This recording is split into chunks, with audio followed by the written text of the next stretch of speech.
Japan का इतिहास एक समृद्ध ताना-बाना है जिसमें अलगाव, संपर्क और परिवर्तन की थीम्स आपस में गूंथी हुई हैं। ये इतिहास जोमोन काल तक फैला हुआ है, जो लगभग 14,000 ईसा पूर्व का समय था, जब पहले बसने वाले यहाँ आए और जापानी इतिहास के लिखित युग की शुरुआत हुई।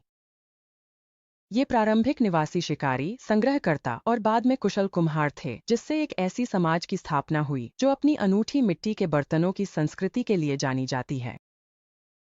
जैसे जैसे सदियां बीतीं, पारंपरिक कथाओं के अनुसार 660 ईसा पूर्व में सम्राट जिन्मू के साथ जापान में शाही वंश की शुरुआत हुई। इसके बाद आया यामातो काल, जिसने चीनी संस्कृति के प्रभाव में एक केंद्रीकृत राज्य की नींव रखी, जिसमें 6ठी शताब्दी में बौद्ध धर्म का आगमन भी शामिल था। नारा और हेयन काल ने संस्कृति और कला का स्वर्ण युग विकसित किया, जिसका उत्कृष्ट उदाहरण द टेल ऑफ गेंजी है, जिसे दुनिया का पहला उपन्यास माना जाता है।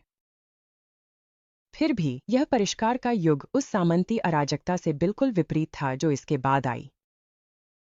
कामाकुरा और मुरोमाची काल की पहचान समुराई योद्धाओं के उदय, सैन्य शासन और समय समय पर होने वाले गृह युद्धों से हुई। 17वीं सदी की शुरुआत में टोकुगावा इयासु के अधीन एकीकरण ने एदो काल की शुरुआत की, जो शांति, अलगाववाद और सांस्कृतिक समृद्धि का समय था। 1854 में कमोडोर पेरी द्वारा जबरन जापान के द्वार खोले गए, तो यह मेइजी पुनर्स्थापना की शुरुआत का संकेत था।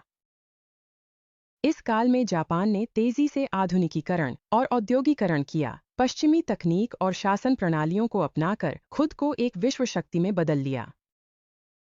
20वीं सदी में जापान को गहरे संकटों का सामना करना पड़ा, जिनमें द्वितीय विश्व युद्ध में भागीदारी भी शामिल थी, जो हिरोशिमा और नागासाकी पर परमाणु बम गिराए जाने के साथ जापान के लिए विनाशकारी रूप में समाप्त हुआ। युद्ध के बाद जापान ने चमत्कारी रूप से पुनर्निर्माण किया और नवाचार तथा तकनीक के आधार पर एक वैश्विक आर्थिक नेता के रूप में उभरा। आज जापान अपनी दृढ़ता का प्रमाण है, जो अपनी समृद्ध परंपराओं और अत्याधुनिक प्रगति के बीच संतुलन बनाते हुए वैश्विक परिप्रेक्ष्य में अपनी अनूठी राह गढ़ता जा रहा है।